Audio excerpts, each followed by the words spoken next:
इश्क के रंग। बाब अव्वल, पहली मुलाकात। सुबह का वक्त था और लाहौर की सड़कें मामूल के मुताबिक मसरूफ थीं। गाड़ियों का हुजूम, लोगों की चीखों पुकार और गर्म हवा ने माहौल को कुछ बोझिल बना दिया था। वो जैसे ही अपने ऑफिस के रास्ते पर था, एक धीमी सी खुशबू ने इसका ध्यान बटाया। यह वही वक्त था जब उसकी नज़र उस पर पड़ी। नेहा, जो एक आम से कपड़ों में मलबूस थी, मगर उसके चेहरे पर अजब सा नूर और मासूमियत थी। उसकी गहरी आंखों में एक चमक और उसके होंठों पर हल्की सी मुस्कुराहट थी। जैसे ही इसकी निगाह उस पर पड़ी, उसे महसूस हुआ जैसे वक्त थम गया हो। नेहा का ये हुस्न देखकर उसके दिल में पहली बार ये ख्याल आया कि शायद यही वो लड़की है जिसके लिए उसका दिल धड़कता रहा है। बाब दूबम, करीब आना।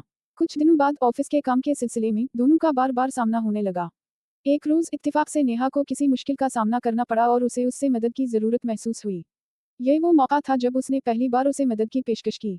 क्या मैं आपकी कुछ मदद कर सकता हूँ? उसने शर्माते हुए कहा। नेहा ने पहली बार उसकी तरफ गौर से देखा। जी, ये फाइल्स काफी मुश्किल लग रही हैं, अगर आप थोड़ा वक्त निकालकर मेरी मदद कर सकें तो मेहरबानी होगी। उन दोनों के बीच की खामोशी में एक अजीब सी राहत थी। आहिस्ता आहिस्ता उनकी मुलाकातें बढ़ती गईं और उन दोनों के बीच एक उनकही सी मोहब्बत पनपने लगी। बाब सोम, पहली मोहब्बत का इजहार। एक दिन दफ्तर के बाद वो दोनों एक काफी शॉप में बैठे थे। सर्दियों की शाम थी, हवा में खनकी और काफी की खुशबू ने माहौल को खास बना दिया था। वो दोनों खामोश थे, मगर उनकी आंखों में एक अजीब सी बातचीत हो रही थी। अचानक उसने हिम्मत करते हुए कहा, नेहा, मैं आपको एक बात कहना चाहता हूँ। नेहा ने थोड़ी हैरत से उसकी तरफ देखा। जी, बोली। ये कहना शायद मुश्किल है, मगर मैं आपको बेहद पसंद करने लगा हूँ। आपकी मुस्कुराहट, आपकी बातें, सब कुछ मेरे दिल को छू गई हैं। उसने दिल की बात कह दी और नजरें नीचे कर ली। नेहा ने एक पल को खामोशी इख्तियार की, मगर उसके चेहरे पर हल्की सी मुस्कुराहट आ गई।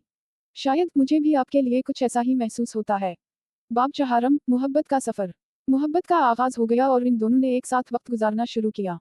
वो पार्कों में चलते, किताबें पढ़ते और एक दूसरे के साथ वक्त गुजारने का लुत्फ उठाते।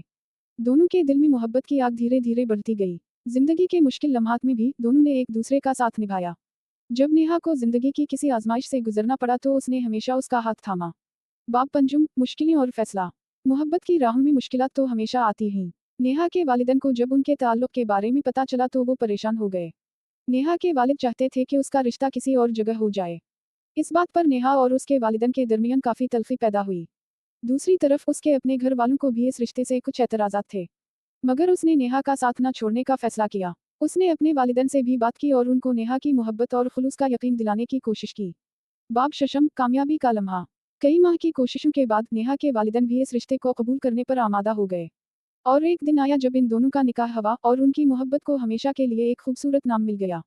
नेहा और उसने एक साथ जिंदगी की नई शुरुआत की और हर लम्हे में एक दूसरे का साथ दिया। उनकी मोहब्बत ने जिंदगी के हर रंग को मजीद हसीन बना दिया। ये कहानी इस बात की मिसाल है कि मोहब्बत में अगर खुलूस और वफा हो तो जिंदगी की मुश्किलात भी आसान हो जाती हैं।